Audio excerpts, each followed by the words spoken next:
Welcome to the Gallop TV Preview Show for Thursday, the 24th of November. We race at the Vaal. We're on the classic track and just having a look at what's available on the day. Well, there's 8 races carded, so the exotics will all begin in race number 1, 12:15. Then we got the place accumulator 12:50, race number 2, and the big one, the pick 6, race number 3 at 13:25. Well, Alistair Cohen, firmly part of the team now. He's joining us at an international residency, and we're glad to have him on. We've had a few technical issues. So, Alistair, firstly, thanks for being patient. Oh, Dees, well, you know what, it works both ways. So thank you and your team just for holding off for me for an extra 5 minutes. But it's always wonderful to catch up with you. As we mentioned, we're just a few days out from the Betway Summer Cup on Saturday. I wouldn't describe it as a festival race meeting out at the Vaal on Thursday. But as far as Vaal race meetings go, there are bits and pieces that I like of the card. On Tuesday at Turfentine, it was just the last race that caught us short when Tulip Tree came late to get the better of Asia Pambile. Otherwise, I'm pretty happy to say that I read that card as close to correctly as possible. So let's hope that we can double up and go all the way this time around. But lovely to chat to you yet again, and I hope that you're well, my brother. Yep, all good this side, Ali, and trust the same your side. Race number 1 will be a maiden plate over 1,200 meters. It's a work riders race. We mentioned the start of the bar pot. I'll just give you a form update here for Princess Illyria, Frank Baden horse runner. And this horse raced on the 18th of November, ran 4th, 1 length behind Gimme a Light. That's a good form update for the Fani Broncos runner. And there wasn't a work rider carded, but we got that from the website. It is none other than Vaal Arena, and Alistair just reminding me of here that it's Gavin's wife, Vicky, as well, and she'll claim the 1.5 kgs. Alistair, we know that she used to ride, but nice to see her back, in this type of series with the work riders, because the ability is certainly there, if word is anything to go by, and she looks like she's on the right horse in the race.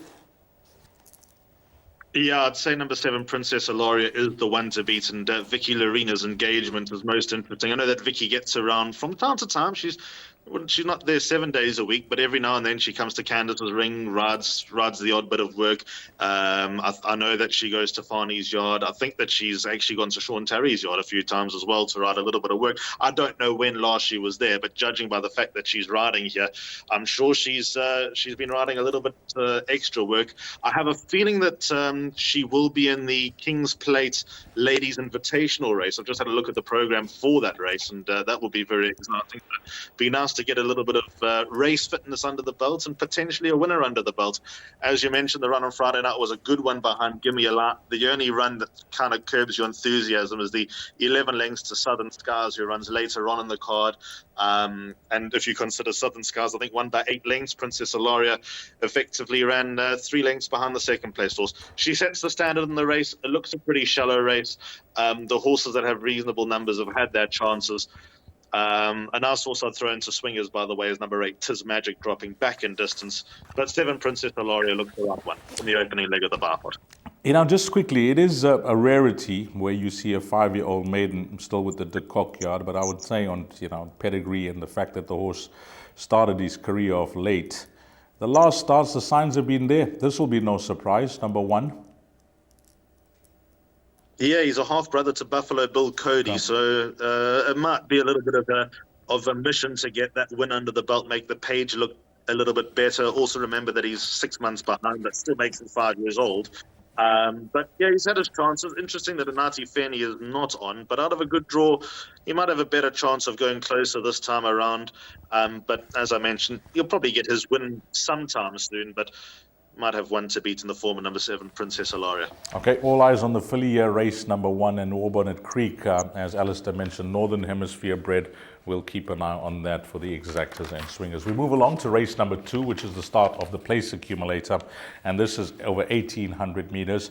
I'll just quickly give you the betting that I've jotted down at the time of recording. Number 1, Crimson Paris, is 23-10. 2, Eternal Life, is 28-10. 7-2, number 3, Belvard, is 33-10. And 6, Dark Travel, is 4-1. The outsiders, Opera Glass, trading at 20-1. I think the market has got its spot on here, Alistair. If the betting is to be used as a guide, When I had a look at the field, I know that she is, I work it out to a kg under sufferance, number 6, Dark Travel. But with 52 kgs on her back, she's the type of horse that I like for the value. I'm looking right down the bottom of the weights here, Dees. I find it a tricky race to read. Number 1, Crimson Princess, is a form update. She also ran on Friday night. She finished 5th, just under 4 lengths behind Bureau de Lejeune when going off 15-10 favourite. She's certainly capable, but I find it hard to read. I thought she'd win a few more races in Joburg by now. Eternal Life has got a big penalty, so that's why I'm looking down the bottom of the weights. I'm with number 5, Belvard here for Dallin Chin, Sammy, Joey Soma trains. I think she needed her last run. That was in a graduation plate.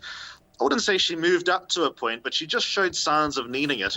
And I like the heart that she displayed when winning her races last season. I think Simanga's the right type of guy for this daughter of Master of My Fate. And I think that she'll be a lot fitter. Soma's yards come to life. I think she's a big runner. And I think Opera Glass, the complete wrong price. She's run at feature race level. She's probably not quite up to the standard of running in races like the Track and Ball Oaks and also the East Coast handicap that she contested down in KZN last season. But with a rating drop, I know that she's stone cold on the Yellowwood run by Crimson Princess. But I'm going to watch out for a better run from her back at the Vaal. I'm not saying she can win, but what I would recommend, perhaps swingers with numbers 4 and 5, and also I respect number 6, Dark Travel, off a lightweight. If the race has to be run to suit for her, that's the key. She'll probably get the right pace with number 2, Eternal Life, in the race. But there's always a lot of disclaimers with number 6, Dark Travel. Yep, Ballroom Bliss, just a form update there, finished 6, 8 lengths behind, marching on together. And that was, what could say, a disappointing run, because if you have to judge on the 2 previous runs, you'll give her a chance as well. Safe to say that we're going to go 5 and 6 in the PA, yeah? I'm actually happy to bank a number 5, Belvard, and the place accumulator in the bar, but I'll go 4, 5, and 6. 4, 5, and 6. We're using 3 horses there in the bar. We move on to the big one, the pick 6, 1,800 meters. Time to get your bets on will be 13.25. And I'm taking a chance here. I'm going with the market. I know it's a weak market if the betting is to be used as a guide, because they priced up number 4, Cape Lights, at 22-10. And then it's 4-1 the balance. I'll give you the 4-1 shots. Number 5, Lady Regent. Number 6, Pomazelis. And then it is 8-1, number 8, Coffee in Seattle. And number 13, Auntie Pity Pat. Now, I looked at the field, Alistair, and I'm going to declare my numbers for the pick 6, and I'm hoping that you'd agree. 4, Cape Lights, Muzieni and Robbie Sage. Pomazelis, number 6. And then I'm including St. John Gray's runner, number 13, Auntie Pity Pat, because that last start was a much improved run when partnered by the work rider. And I know that, although Mark Khan is plus a half kg, if she just continues from where she left off in that work riders race, she looks like the value in the race at 8-1. But I'm going to declare 4, 6, and 13 are my numbers here. I'm going to go short and sweet in this race. 4, 5, and 6 in my pick 6, with a fancy of number 4, Cape Lights. I think she's ready to win now. Pomazelis, although beaten by Cape Lights in the past behind Intoxicating, I know that she was unlucky not to beat Apache Fighter last time. I know there's been a winner out of the form line, but I think overall it was a pretty shallow race, but at least she's improving. And number 5, Lady Regent, she ran with the best 3-year-old fillies last season. She didn't disgrace herself against those fillies last season, and Keegan DeMello got off and told Candice, please go 1,800, 2,000 next time, and she'll go very, very close as well. So simple, 4, 5, and 6. I think the market's bang on. Yep, we agree there. 4, 5, and 6. Yeah, we'll include the bridge there. 4, 5, 6. And if you're looking for one more, maybe number 13, Auntie Pity Pat. We move along to race number 4, 1,600 meters. It's a middle stakes, this. And this is a very interesting race. Scratched here at the time of recording is number 5, Shareholder. And there's some form to go around. In Naval Guard, the Cox runner, first time for the stable. How good was this horse prior to the layoff, and of course the change of yard after Paul Peter handed his license in? Well, and then I look at horses like Imperial Master and Willow Wish. Clarkson you can make a case for as well. It looks like a tricky race, but if I had to declare my number here, I'm going to go with Imperial Master. I'm just saying the horse was given this rating, Alistair, of 93 after winning back in February. And that looked to be a very high mark. If you factor in the apprentice allowance, racing off a net 81 here, that keeps me very interested. I agree with you about number 4, Imperial Master. He would be my first choice. I think the first thing we need to address is the ifs, buts, and maybes about number 1, Naval God. He was touted as a Hollywoodbets Durban July contender. Correct. I thought the talk was a bit premature at the time, and not winning the Jubilee handicap obviously put paid to his chances of getting into the race. And to be fair, it was hard work beating who was a stable companion, Origami, in July week. And that was the last time he was seen. I think, what's happened since has been documented. I also believe that 1,600 meters is probably going to be short of his best, but I still expect him to run well because I think pound for pound, he ought to run well in a race like this. But yeah, number 4, Imperial Master. I think the kicker here is Pettigrew's double yesterday and also draw number 1. Last time out, he was ridden for luck. He didn't get too much luck in running. The winner came from the same vicinity as him, but Imperial Master went up the inside. And I wouldn't say he ran into a bit of traffic, but I think he had to wait for a run a little bit longer while another level was rolling early. So, yeah, I can see your angle. He is my first choice. Number 2, Southern Star, is in my play because he back to 1,600 meters. That looks to be his chop. He's got Striker on board. I think he'll run a big race. I have him in the first 4. He's not my first selection. Obviously, I've declared that with number 4, Imperial Master, but he goes into all bets. And then with regards to number 8, Clarkson, I know that he's not particularly well weighted, but I think that he's got a few pounds in hand. I know that Bloomington didn't run too well yesterday, but other than that, the form has worked out nicely because the name escapes me, that horse that kept on winning from Paul Peters' yard, now with Robin Clarkson. That was in that race last time as well, out of Clarkson's run. So he's doing nicely. He should run well with hopefully the Grand Heritage an option for him in about a month's time. But yeah, I'm keen on number 4, Imperial Master. 4 horses in the pick 6Ds, 1, 2, 4, and 8. Yeah, it's Flashy Apache and Whispers of War that come out from that form line that have won 54 kgs. Willow's Wish, no mention of that? Willow's Wish, I think, is an early man. Calvin Habib takes her out for Sean Terry off 74 days. Maybe the freshen up will bring about something. He seems to run well coming off a layoff. Is he not just a better horse in Durban, though? Because I know that he's won in Durban. I know that he won at the Turpentine Inside Track, but it always seemed like his best performances have come down at the coast. Yeah, he just seems very low on confidence, this horse. Can't put his head in front, but he always gives you a solid run. Well, you be the judge. Number 7, Willow's Wish. We move along to race number 5. It's a middle stakes. It's over 1,200 meters. Now, this race, there's some quality here. There's some nice horses here. I mean, wow, I really like the look of this race because there are 2 horses at the bottom. I say at the bottom, meaning at the bottom of the weights. Fillies. One's a 3-year-old, Foulbong. The other one's a 4-year-old, On Cue, and they'll take their place against the boys. By the way, number 9, Fast Love, is a scratching here. And then you bring Johan Janssen van Vieren into the mix as well. Well, he's got this horse called Shavana in the race, horse number 8, and he's got 1, 5, and we mentioned the scratching of 9. This is complicated for me, Ali. You got younger horses, you got fillies against colts, you got horses that are improving. How do you read this? This horse Flower Bomb, I don't know if she's being thrown in the deep end here because maybe they want to see how good she is. I've narrowed it down to 3 horses, funny enough, these. And I like number 10, Flower Bomb. The run on the Gardenia was excellent. She runs like this type of trip will suit. She goes 1,200 meters for the first time. She has been 1,100 meters. She was just touched off by Time for Orchids. She's very good. She's got a very nice turn of foot as well, which I think is her biggest weapon. An awful lightweight and going this trip for the first time. I think that everything could be well set up. If you look at the best weighted column, she's 5th best weighted.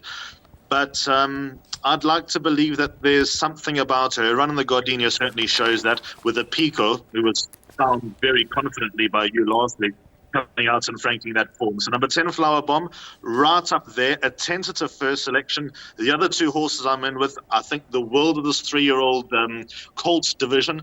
Number 3, Mercantor's run with the best. I've Stuart Pettigrew disagreed with me on day one. I said this horse is a top sprinter.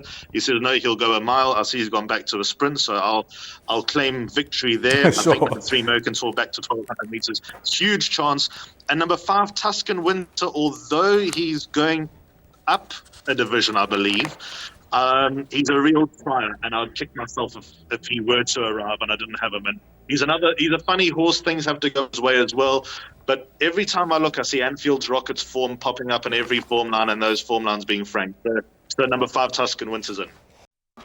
Next up will be race number 6. It's a graduation plate over 1,200 meters. Now here's a race that I want to spend a bit of time with Alistair, because we know though we know that the handicapper's got a job to do, and it's usually a thankless job, isn't it? But he's got the formulas and the system that they work with. But this filly, I mean, Southern Skies, yes, she's pulverized the opposition, but she was a winner on debut. There was no match. That form line hasn't held up with winners, but they're horses that have come out to play splendid season. Princess Illyria, we mentioned in race number 1, we'll watch how that horse goes, and Wild Forever. They've all come out to place, but they haven't been winners yet.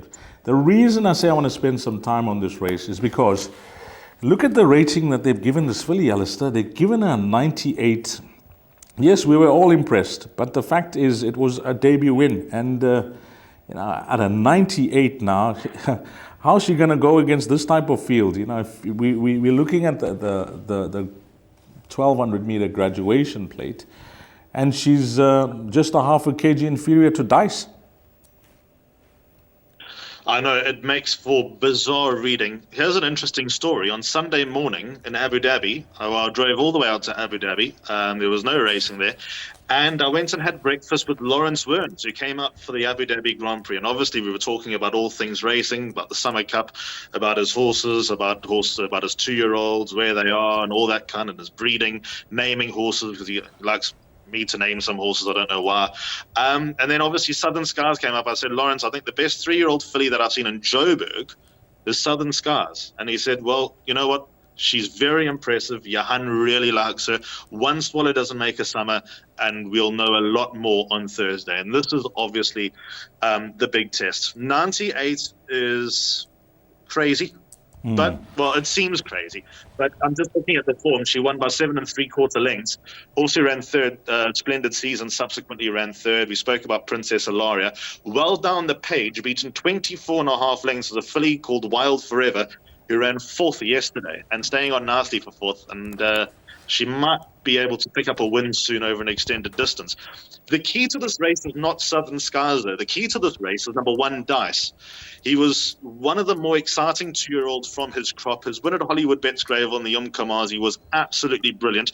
He beat Kuuma, and to be fair, Kuuma is now rated in the 90s. So you could say that maybe it turned out ultimately to be a shallow field, and Dice was just, dare I say, the best of an average bunch on that particular day. But the way he won was seriously impressive.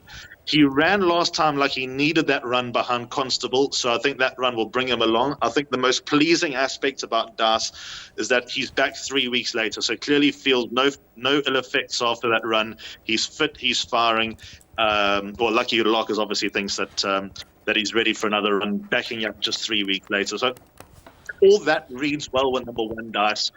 But I think Southern Skies has just got something about her. The rest of the family all seem to stay. There was a horse Smoking Hot, who was by Silvano. She earned black type over an extended distance. I think now with the Vercingetorix spark with number 6 Southern Skies going into this family, you might see a few fireworks, and potentially found the right race for her as well. Coming in here with 54 kilos, out of a good draw, getting a nice sex allowance as well. It's a test, but I think there's a lot to like about number 6 Southern Skies.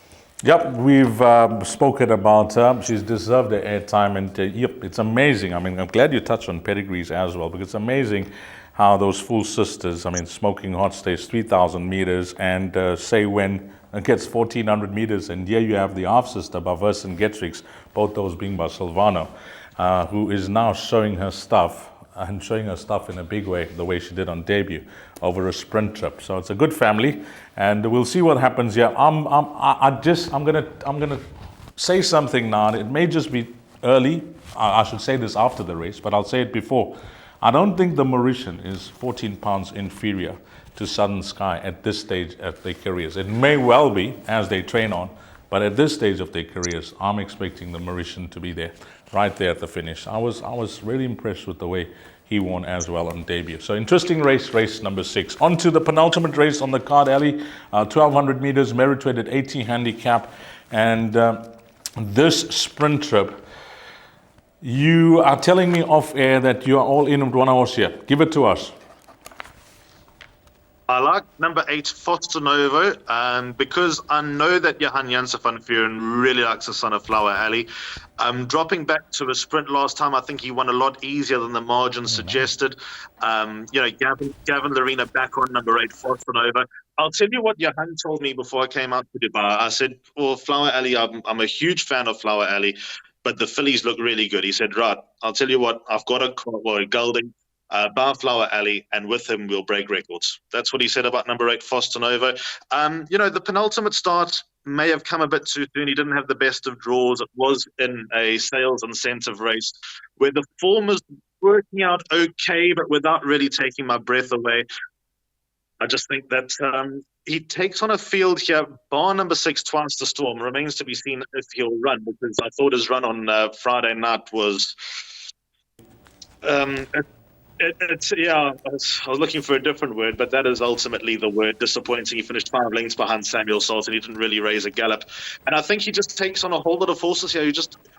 He's probably taking them on at the right time. Horses that are out of form. Number 2, Whirly is down in the ratings, but at the ripe old age of 8, I don't know how much more scope there is. Maybe Striker can get a tune out of him. Number 1, Mover and Shaker is worth a mention with blinkers on. He obviously went down on Hollywoodbets Durbanville July Day, but I think that the form might be reversed out of that Bloodstock sales race, especially with the extra weight that Mover and Shaker's got to lug around. So I think it all points to an up-and-coming horse here that's taking on horses that just look off colour at the moment.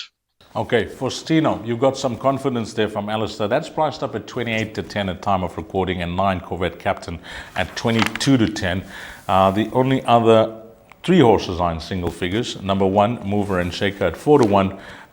Then we got number 5, Power Broker at 8-1, and number 6, Twice the Storm at 9-2. But you want to be with Ali here. You want to go on a horse that has a reputation, and we'll see if you can follow through after that maiden win. Number 8, Foster Nova in race number 7. The lucky last, race number 8. Hopefully everything's going according to plan. I think the first question for Alistair, what's the figure of Pia at the moment? Is he one short of that milestone, 5,500? As far as I know, he is, Dees. There's a lot of me that wants him to get that win under the belt as soon as possible, but there's also a little bit of a sadistic side of me that hopes that he gets it in the Betway Summer Cup. I give him the brass a chance. I give him the brass a chance. By the way, he's not my first choice, but if he were to win, he's in my pick 6, and I'm not falling over out of shock. Yeah, I think Pierre. When I have a look, at his age, and I've had conversations with lots of guys at his age, he's only got so many rides left in him, and it's all about trying to conserve the energy, conserve the body, and trying to get the most out of it. And that's why he takes us, such few rides, and they're quality rides as well most of the time. Now, in the 8th race, I think Baron Bortis and Yolanda Vosloo have given him a chance to possibly get to that 5,500 and go smiling in on Saturday, because I thought this horse, whilst you may say always finds one to beat, it looks like the right field. I've looked at the opposition, Ali, and this horse number 7, Back to Basics, possibly on best form, will be a threat. That's at 33-10. But this is short. Bookmakers are taking no chances here. 13-10. I can see why. Does he not flatter to deceive? I can't banker a horse like this, Dees. He is the right horse in the race. He would be my first selection. But every time he moves up with so much running and just fails to get his nose down. Even last time, I thought Muzi was absolutely swinging onto Admiralty Arch. I thought, right, here we go. He's finally going to get a second one under the belt. And, the winner at the end after hours just looked like he had an extra gear, and Admiralty Arch had no answer the whole way. Maybe Striker can get a little bit more out. There's one horse in the race that really, really piques my interest, and that's number 12, Dark Tide. I've been watching him closely for a while. His rating has dropped further. His rating has dropped from a once 88 down to a 53. Plus he gets, it's 3.5 kilos off the back. He's getting all the help he can possibly get this time around, number 12, Dark Tide. Although number 2, Admiralty Arch, is my first selection, Dark Tide comes in a draw as well because of the scratchings. This is my quartet horse. In fact, he's more than a quartet horse. He's my exact horse. Well, I think Alistair's found a nice horse here. That's trading at 10-1, rating top, claimer up, racing off a very low weight. And that could be a nice result. If you got that in your pick 6 or place accumulator, you're wanting that to arrive at that price. But I'm going to go all in. Alistair likes Forthcoming earlier on. If I had to pick the best bet, I'm hoping Pierre can get it right on Thursday. Then he can relax. He can relax going into Saturday. He looks like he's on the right horse in the race. And let's see if he can get it done on Thursday at the Vaal. Alistair, do you have a bet for us for the meeting? I sent through a pick 6. So here are my numbers. They 4, 5, and 6 from the first one. The pick 6 gets on the way at 25-1. So 4, 5, and 6, Cape Blanche, Lady Regent, and Palmer Zealous. 1, 2, 4, and 8, Naval Guard, Southern Star, Imperial Master, and Clarkson. I'll bow to your superior knowledge and include number 7, Willow's Wish. Then I've gone 3, 5, and 10, Mercantor, Tuscan Winter, and Flower Bomb. I'm pretty confident there. By 1 and 6, Dice and Southern Skies. By Banker 8, Foster Novo. And the last leg I did send through Field, but the more I'm looking at that race, I'm not going to change because changing is obviously the death knell. But the more I'm looking at that race, the more keen I am that numbers 2 and 12 are the 2 to fight it out, with respect for number 7, Back to Basics. But in my pick 6, because I fell short on the last leg yesterday, I'll go Field. Okay, let's have a look at this, Ali. Before we say goodbye to you, that's 3 times 5, which is 15 times 3, which is 45 times 2, which is 90. So, with the banker for Sonova, we got 90 Rand going into the last leg. If you want to go the 2 horses, it is only going to cost you 180 Rand. And then if you want to go the Field with the 2 scratchings at the time of recording, there's 2 scratchings, 1, 2, that's going to be times 11. So 90 times 11, 990. You got 2 options. You go the 2 horses at the back, 180. You go the Field. At the time of recording, that'll work out to 990 Rand. Absolute pleasure, Alistair. All the best. And as always, break a leg. Yeah, a nice working man's pick 6. Hope it all comes together, Dees, and certainly looking forward to this weekend. It'll be a good one. Thanks to Alistair for his time. Thanks to for his efforts, and hopefully he, as pick 6, can be used as a guide for Thursday, where we race at the Vaal Classic Track. On behalf of the Gallop TV team, Alistair Cohen and myself, Dees Daanan, until we meet again, you take care. Salani Gashle.